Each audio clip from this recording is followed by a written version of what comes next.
नमस्कार नमस्कार, स्वागत है आपका। आप देख रहे हैं CNBC आवाज़। मैं हूं मनीषा गुप्ता और सोने चांदी पर सबसे पहले यहां पर बात करेंगे। आपको याद दिला दें कि कल एक काफ़ी इंपॉर्टेंट मीटिंग है US और ईरान के बीच में, ये ओमान में है और यहां से आगे का मालूम पड़ेगा कि किस तरह के क्यूज़ हमें अंतर्राष्ट्रीय बाजार से मिलते हुए नजर आएंगे। इन द मीनवाइल ये चार्ट है कि किस तरह से यहाँ पर सोने और चांदी दोनों ने ही कारोबार किया है। तो क्लियरली काफ़ी वॉलेटाइल फरवरी की शुरुआत यहाँ पर रही है और बाजार यहाँ से काफ़ी सारे क्यूज़ अभी भी देखना चाहेंगे। साथ ही साथ आपको बता दें कि जिस तरह की मूवमेंट्स यहाँ पर हमने आते हुए देखी हैं मार्केट्स में, उसकी वजह से MCX ने यहाँ पर मार्जिन्स आज फिर से बढ़ा दिए हैं। एडिशनल मार्जिन्स यहाँ सोने और चांदी दोनों में लगाए गए हैं। सिर्फ भारत ही नहीं, हमने काफ़ी हद तक शंघाई में, LME में, कॉमेक्स में यहाँ पर मार्जिन्स बढ़ते हुए देखे हैं पिछले कुछ महीनों में कई बार। उसके बावजूद भी यहाँ पर वॉल्टिलिटी है कि थमने का नाम नहीं लेती। सोने चांदी पर बात करने के लिए हमारे साथ यूनिक चेन्स एंड जूल्स के डायरेक्टर संयम मेहरा हैं। संयम, शुक्रिया साथ जुड़ने के लिए। क्लियरली काफ़ी सारी वॉल्टिलिटी मार्केट्स में है और जिस तरह से उठापटक है, बिजनेस कैसे कर रहे हैं आप? बिल्कुल सही कह रहे हैं मनीषा जी। पिछले 10 दिन से काफी तकलीफ आ रही है। जितने भी कस्टमर्स को गोल्ड रेट काट के माल देना है, सामने M6 ने भी अपने रेट्स चेंज कर दिए हैं, तो काफी सौदे कटे भी हैं हमारे मार्केट के होलसेलर्स के, मैन्युफैक्चरर्स के इसके अंदर। और जैसे आप देखेंगे जो 1 तारीख को 1,30,138 का भाव था और अभी 950 के आसपास का भाव अभी सोने के अंदर आ गया है। तो मुझे लग रहा है कि जो ये वॉलेटिलिटी भी देख रहे हैं मार्केट के अंदर, काफी माहौल इस तरीके से चल रहा है कि जो पहले रेट कट करके हम लोग माल अपने कस्टमर्स को देते थे, अभी T+15 T+30 के जो रेट्स हैं मार्केट से, मान लो 3 लाख 2 लाख रुपया पर किलो ऊपर चल रहे हैं। जो नीचे भाव आया है अभी 4,870, जो साढ़े 5,500 के करीब से केविन वॉश करके जो फेड के अभी नए को चेयरमैन आना चाह रहे हैं, उसके वजह से थोड़ा डॉलर स्ट्रांग हुआ। 97.7 पे US डॉलर का जो इंडेक्स आ गया है। मुझे लगता है कि थोड़ा सा ईरान और जो US की टॉक्स ओमान में चलने वाली, उस वजह से थोड़ा सा सोना फिर से घट सकता है। लेकिन इसके अंदर अभी जो फ्रॉथ थी, जो तेजी की, वो अभी सेटल हो गई है। अभी ये जो रेट्स हैं ये एक्चुअली ठीक रेट्स है मार्केट के अंदर। 148 149 पे भी अगर MCX आता है तो भी 1000 पे जो आता है तभी भी सोना बाय अच्छी तरह से कर सकते हैं। और आने वाले इस हर महीने के अंदर $300 कॉमेक्स की तेजी एक नई सच्चाई है। और 30,000 रुपए के अंदर भी जो सिल्वर के अंदर ऊपर नीचे जो चांदी होती है, वो भी एक नई सच्चाई है। मंथ ऑन मंथ उसमें कुछ ट्रस्ट लेने वाली बात नहीं है। This is the new reality, इसको बोल सकेंगे। All right. संयम, दो चीज़ें यहाँ से आपको क्या लगता है, प्राइसेस कहाँ जाएंगे, कहाँ बंद होंगे और इस साल के लिए? और दूसरा, किस तरह की बाइंग है? क्योंकि लगातार पिछला पूरा साल जैसे जैसे गोल्ड के प्राइसेस ऊपर जाते रहे, हम यही बात करते रहे कि लो कैरेटेजेस, लो वेटेजेस पे यहाँ पर काम होगा। क्या वो अब एक्चुअल बनता हुआ नजर आया है? कैरेट ऑलरेडी 6 मंथ्स पहले शुरू कर दिया था।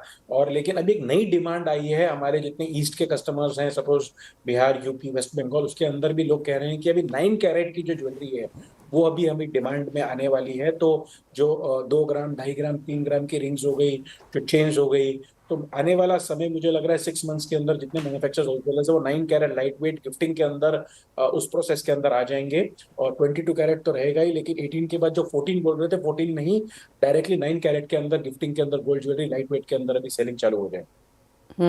And studded and diamond jewellery का क्या सीन है?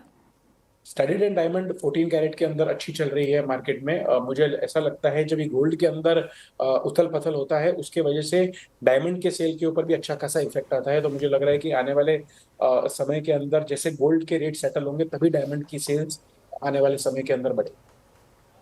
आपको क्या लगता है गोल्ड प्राइसेस यहाँ से क्या जाएंगे, क्या रेंज बन सकती है? देखिए, मुझे अभी सोने का रेट जो है वो इससे ज्यादा मंदी नहीं दिख रही है। 148 145 भी करीब आ जाए तो वो अलग बात है। लेकिन यहाँ से जो कॉल है वो सिस्टमेटिक तरीके से तेजी की बनेगी। आने वाले टाइम के अंदर वापस जो MCX है वो 165 170 के रेट्स वापस टच करेगा। और ईयर एंड के अंदर मुझे लगता है कंफर्टेबली जो दिवाली या अगले दिसंबर के आसपास रेट्स 185 to 187 MCX भी देखने को मिल सकता है।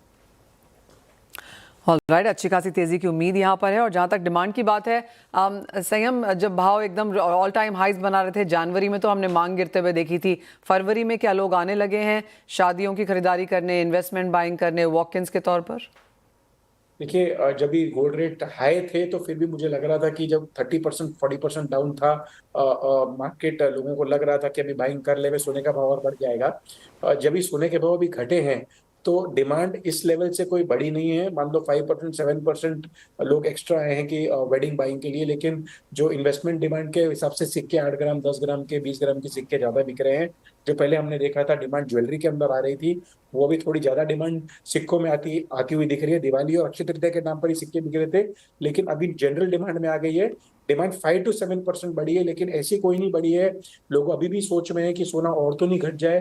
मैं उनको आश्वासन देना चाहूंगा कि अगर सोना ये लेवल्स के ऊपर बाइंग अपॉर्चुनिटी है, 1 लाख 2 लाख अगर घटे तो अलग बात है, लेकिन इस पे अगर बाय करेंगे तो अच्छे रिटर्न्स आने वाले ईयर के अंदर मिल सकते हैं। ऑलराइट, तो 145 185 के बीच में सोना यहाँ पर कारोबार कर सकता है। इन्वेस्टमेंट डिमांड कॉइन्स के लिहाज से यहाँ पर काफ़ी बड़ी है और जैसे सैयम हमें बता रहे हैं कि 9 कैरेट की मांग अब यहाँ पर मार्केट्स में आने लगी है। सैयम, बहुत शुक्रिया साथ जुड़ने के लिए, प्राइस सेंस और मूड चेक यहाँ पर शेयर करने के लिए। वेल, ये तो बात हुई सोने की और ज्वेलरी की, लेकिन साथ ही साथ आपको याद दिला दें कि यूपी में चीनी का उत्पादन इस बार गिर रहा है, जिस तरह की लेटेस्ट रिपोर्ट्स हैं। क्या कारण है, किस तरह से हम यहाँ पर ओवरऑल प्रोडक्शन होता हुआ देखेंगे। आइसा के चेयरमैन प्रफुल्ल विठलानी हमारे साथ जुड़े हैं इसी पर चर्चा करने के लिए। प्रफुल्ल जी नमस्कार। सबसे पहले तो किस तरह का क्रॉप सिनेरियो नजर आता है और क्या नंबर्स के साथ आइस्ता काम कर रहा है? ये 29 जनवरी को हमने फर्स्ट एस्टिमेट निकाला था, जिसमें हमने ये total sucrose 33 million ton 330 lakh ton की अवेलेबिलिटी पाई गई है। ओके। और इसमें से डाइवर्जन 34 की होने की उम्मीद है और शुगर का प्रोडक्शन 296 लाख टन होने की उम्मीद है, जो लास्ट ईयर से 13% ज्यादा है। लास्ट ईयर शुगर का प्रोडक्शन 262 लाख टन था। अभी महाराष्ट्र जो है इसमें हम 33% का प्रोडक्शन ज्यादा रहेगा, ये सामने 108 लाख टन का उम्मीद रखी है फर्स्ट एस्टिमेट में। उत्तर प्रदेश में लास्ट ईयर 93 लाख टन था, हमने ये पाया है कि वो 93 94 एज इट इज ही रहेगा, एट पार रहेगा। पर अभी जैसे आपने अभी बताया तो काफी due to heavy rains the ratoon crop जो है उनकी कुछ ये रिकवरी डाउन हो गई थी, पर्टिकुलरली सहारनपुर और बिजनौर डिस्ट्रिक्ट के अंदर। और रटन क्रॉप जो है वो ऑलमोस्ट पूरा हो गया, अभी प्लांट केन आने का शुरुआत हो गई है। तो ये पर्टिकुलरली जो यूपी में प्रोडक्शन कम की बात जो भी आ रही है वो गुड़ की यूनिट से आ रही है। कि गुड़ की यूनिट जो है वो जो रेट शुगर मिल वाले देते हैं उनसे 20 से 30 रुपया पर क्विंटल ज्यादा देते हैं केन वालों को। जैसे कि आज की तारीख में वेस्ट और सेंट्रल यूपी में शुगर केन मिल्स वाले इवन 400 रुपया पे दे के गन्ना ले रहे हैं। तो सामने यूनिट वाले जो है वो 420 से 450 रुपया दे के ले रहे हैं। तो डाइवर्जन टू इथेनॉल तो हमने बताया 34 लाख टन है, पर ये साल थोड़ा सा डाइवर्जन गुड़ पे जा रहा है। तो उसकी वजह से हो सकता है कि हमने जो 94 का प्रोडक्शन बताया है यूपी का 93 के सामने, वो शायद के 92 भी हो जाए। ऑलराइट, तो गुड़ की डाइवर्जन ज्यादा है, यानी कि गुड़ की मांग बढ़ने की एक्सपेक्टेशन है। एक्सपोर्ट के क्या नंबर्स देखते हैं प्रफुल्ल जी? एक्सपोर्ट्स का हम तो ये देख रहे हैं कि 7 या 8 लाख टन का ही एक्सपोर्ट होगा पूरे साल में। अभी तक तो शायद 2.5 लाख टन के ऊपर के सौदे भी नहीं हुए हैं।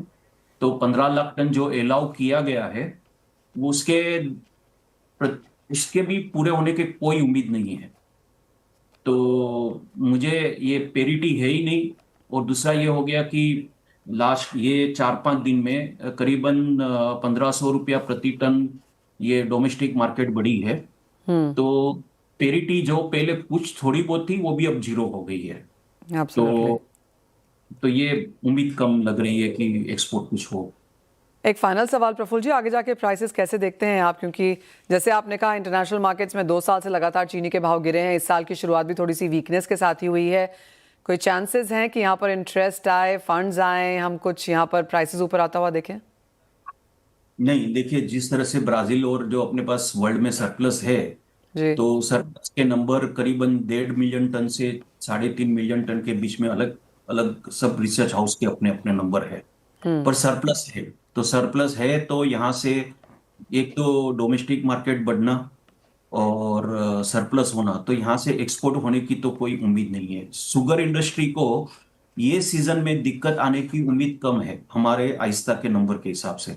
मैं आपको एक बैलेंस शीट बताता हूँ कि 47 लाख टन का ओपनिंग स्टॉक था, फिर 296 का उत्पादन हमारा एस्टिमेट है, जिससे टोटल एबिलिटी शुगर की बनती है 343 की।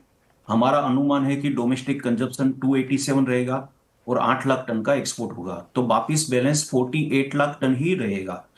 तो इसमें लास्ट ईयर 2025 में अक्टूबर 3rd या 4th वीक में दिवाली थी, और ये साल जी 2026 में नवंबर की 10 से 12 तारीख के आसपास दिवाली है। तो गैप भी एक 10-15 दिन का कंजप्शन का बढ़ रहा है। तो यहाँ पे ये साल तो हमें एक्सपोर्ट 7-8 लाख टन हो जावे तो भी काफी है, नहीं होए तो भी कोई खास फर्क नहीं गिरता है। ओके जहां तक आगे जाके सस्टेन करने के लिए है, हमें गवर्नमेंट को हमने प्राइम मिनिस्टर को भी लेटर लिखा है कि ओके जो हमारे शुगर इंडस्ट्री से इथेनॉल का ज्यादा प्रोक्योरमेंट रखे। नहीं तो जो आप एफआरपी बढ़ाते जा रहे हैं, कोई एसएपी बढ़ाते जा रहा है, तो ये कहीं साइकिल ब्रेक हो जाएगी। अच्छा हुआ कि ये साल इतना कोई प्रोडक्शन नहीं दिख रहा है। ओके अगर अगले साल समझो शुगर का प्रोडक्शन 325 हो जाता है तो डोमेस्टिक मार्केट भी टूट जाएगी, और एक्सपोर्ट की तो कोई जगह रहती नहीं है जब जय तक लगेगी वहां पे शॉर्ट नहीं होती वर्ल्ड के अंदर। Point taken. Well as of now तो प्रफुल्ल जी ने हमारे साथ यहाँ पर जो उनके एस्टिमेट्स हैं क्रॉप को लेकर वो शेयर किए हैं। एक्सपोर्ट को लेकर कुछ चिंताएं ज़रूर हैं, लेकिन जिस तरह से कहा गया कि अगर शुगर एमएसपी और प्राइस रिवीजन यहाँ पर नहीं आता है एथेनॉल का, तो वो चिंताएं ऑफकोर्स बाजार में अब भी यहाँ पर बरकरार हैं। बहुत शुक्रिया प्रफुल्ल विटलानी जी साथ जुड़ने के लिए और वो सारा बैलेंस शीट हमारे समक्ष यहाँ पर रखने के लिए। वली सीखता है, मुश्किल बाजार है और बहुत ज़्यादा उठापटक है, ऐसे में टॉप ट्रेडिंग स्ट्रैटेजीज क्या होनी चाहिए? दिनेश जी पहले आपसे जानना चाहेंगे। बिल्कुल मनीषा जी, वैसे तो फरवरी का महीना जो है प्यार मोहब्बत का महीना होता है, लेकिन कमोडिटी मार्केट पार्टिसिपेंट के लिए अत्यंत वोलेटिलिटी का महीना साबित हो रहा है। कहाँ जो सिल्वर 4,20,000 थी वो ये 2,20,000 रुपए आ गई है, और कहाँ जो गोल्ड 195 था जो 135 के आसपास आ चुका है।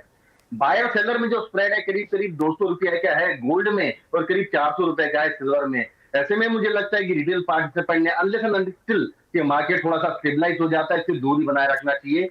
और जिस हिसाब से आज मॉर्निंग में कॉमेक्स में सेलिंग आई है, मुझे लगता है कि 2,55,000 2,57,000 के दरमियान सिल्वर में सेलिंग बन सकती है। 2,62,000 का स्टॉप लॉस मेंटेन करके 2,40,000 के लेवल ये डाउन साइड दिखा सकता है। यानी मुनाफा वसूली यहाँ पर जारी रह सकती है। आपकी क्या राय है नवनीत, आप क्या करने की राय देंगे? मैं लार्जली सहमत हूँ सोमानी जी के साथ कि मुझे लगता है कि सेकंड हाफ में भी काफी इंटरेस्टिंग मूव आ सकते हैं, और बड़े अच्छा खासा रिबाउंड हमने ऑलरेडी 2-3 दिनों में प्राइसेस में आते हुए देखा था। लगभग 22% का अपसाइड हमने आते हुए देखा, और आज कल शाम से लेके अब तक में रीजनेबल रिट्रेसमेंट देखने मिल गया। तो चांदी में थोड़ा सा एक नेगेटिव बायस के साथ ट्रेड किया जा सकता है। और सेकेंडली मुझे लगता है कि क्रूड ऑयल प्राइसेस है वो एक रिबाउंड के लिए तैयार हो रहा है। आज के सत्र में थोड़ा नेगेटिव बायस के साथ ओपन हुआ है, बट कल हम प्रेसिडेंट ट्रम्प की तरफ से कुछ वर्डिक्ट सुनेंगे रिगार्ड्स टू ईरान ट्रेड के साथ। बायस थोड़ा सा पॉजिटिव साइड पे और वापस 5,950-6,000 तक के लेवल हम देख पाए, ऐसा पॉसिबल हो सकता है क्रूड ऑयल में। नवनीत कॉपर में क्या करने की राय देंगे? काफी उथल-पुथल के बीच कॉपर प्राइसेस में भी एक अच्छा दबाव देखने मिला है। मुझे लगता है कि 13,500 का जो स्तर है वो कॉपर को पार करना थोड़ा सा डिफिकल्ट हो रहा है, एंड लास्ट 2-3 दिनों के रिट्रेसमेंट ये इंडिकेट कर रहा है कि वापस प्राइसेस में एक रिबाउंड पॉसिबल हो सकता है। मैं कॉपर में बाय करके चलना चाहूंगा, बट मौजूदा भाव पे नहीं। अगर ये प्राइसेस 1225 के आसपास आते हैं तो बाय किया जा सकता है। 1217 का स्टॉप लॉस अगेन वापस 1240 1245 तक टारगेट। ब्रेक में जाएं उससे पहले दिनेश जी, एग्रीकल्चर में कुछ करने की राय? कॉटन सीड ऑयल के काफी स्ट्रॉन्ग और मजबूत नजर आ रहा है। मुझे लगता है मार्केट जो कॉन्ट्रैक्ट है वो 3440 3450 के दरमियान बाय करे, 3340 के लग के लिए 3400 का स्टॉप लॉस मेंटेन कर सकते हैं। दिनेश जी, नवनीत बहुत शुक्रिया साथ जोड़ने के लिए और वो टॉप ट्रेडिंग स्ट्रैटेजीज हमारे दर्शकों के साथ शेयर भी करने के लिए। बल्कि इसी के साथ एक ब्रेक का समय है, लौटेंगे और लेकर आएंगे आवाज समाचार।